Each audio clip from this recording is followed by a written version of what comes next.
So with the huge success of Elden Ring and its DLC Shadow of the Erdtree, I thought it'd be nice to look back at the game that started it all, Dark Souls.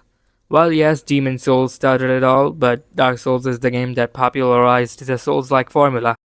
So today let's look back at the first Dark Souls game and ask the question, how does Dark Souls 1 hold up in 2024? So Dark Souls is an action RPG that was developed by From Software, released on September 22nd, 2011. Dark Souls had a lot of unique things going for it at the time. So you start off by making your own character. So after a brief cutscene about how the world came to be, you start off in a prison cell. With some help, you manage to get out and make yourself comfortable with the controls of the game, then fight the tutorial boss and make your way to Firelink Shrine, where you meet some people who are undead just like you, and then you begin your journey to preserve the Age of Fire, beat the game essentially. So there's a lot of deep lore about the world and who the bosses you fight really are, how the undead curse came to be, but none of that is explained in the way that is traditional to video game storytelling. Rather than relying on elaborate cutscenes and expositions, Dark Souls tells its story using the game's environment and item descriptions. You can play the entirety of the game without knowing why you're doing what you're doing, but if you pay close enough attention, the story does reveal itself. You still might have to look up a video cause connecting all these dots to form the story the game wants to tell you is not easy to say the least. But by no means is that a bad thing. If you choose to uncover the story, it feels really rewarding when you manage to do so.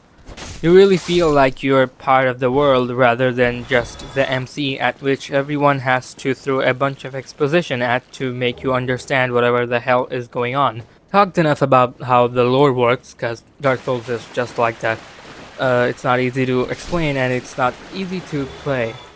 Let's talk about the gameplay loop a bit. Every time you kill an enemy, you get souls. Souls are basically the XP in this game. So once you've collected required amount of souls, you can increase your stats depending on your weapon of choice and your build. You're gonna have to prioritize some stats more than others. Souls are a bit scarce, so there is a bit of planning that goes into that. Oh, did I mention that if you die, you drop your souls where you died, and if you die again without picking those up, you lose those souls forever? Yeah. Also, every time you die, rather than loading a save, you are sent back to the last bonfire you rested at. Bonfires are essentially checkpoints in this game. When you respawn at a bonfire, every enemy you killed before death also respawns, except bosses. So if you die before finding the next bonfire slash area, you're gonna have to deal with the enemies every time you try to get through that level. Just want to take a second to acknowledge how extremely good the soundtrack is in this game. Dark Souls has some of the best music I've heard in a game, and it really does complement the atmosphere and mood a specific area or a boss is going for. But the bread and butter of this game is the combat, of course. So you have your HP and stamina bar. You can attack, block, dodge, and even parry, which never really works. Performing any of these aforementioned actions will cost you stamina. Dark Souls is notorious for how hard it is, and it's no joke. The game requires you to be strategic and thoughtful. You can't just button mash your way through anything. If you want to make real progress, you're gonna have to adapt to the enemy's moveset and be patient.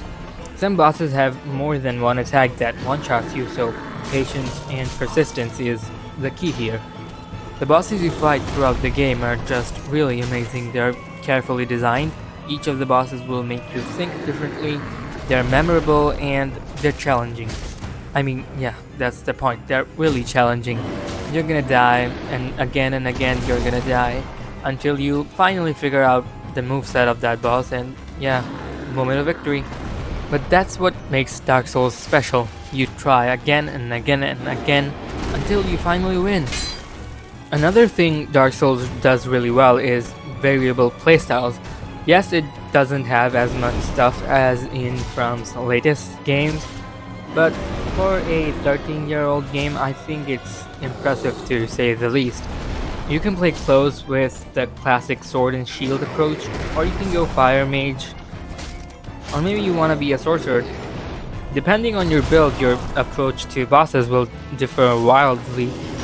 You can be patient, dodge, look for an opening to attack, or maybe stay out of the boss's range and spam your magic.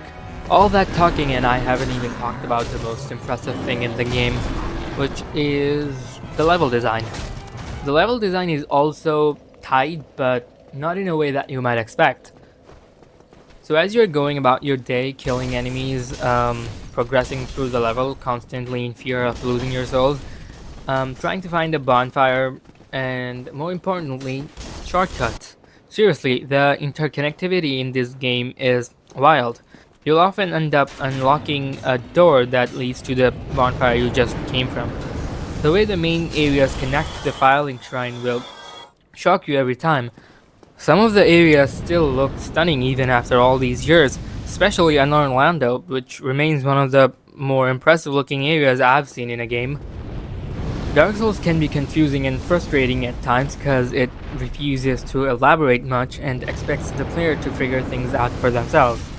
I think now more than ever we are more welcoming towards that approach, and it's part of the charm of these games. Of course, I'm not gonna act like it's the most perfect game ever. It has flaws, feels a bit junky to play, but the pros outmatch the cons. Dark Souls is a classic that paved the way for Sekiro and Elden Ring to exist that we know and love today.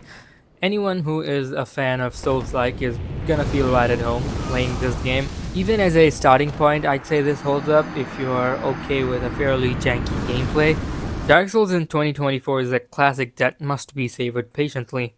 More importantly, it teaches you that as long as you're patient and persistent enough, there's nothing you can't do, and the end result is always worth it.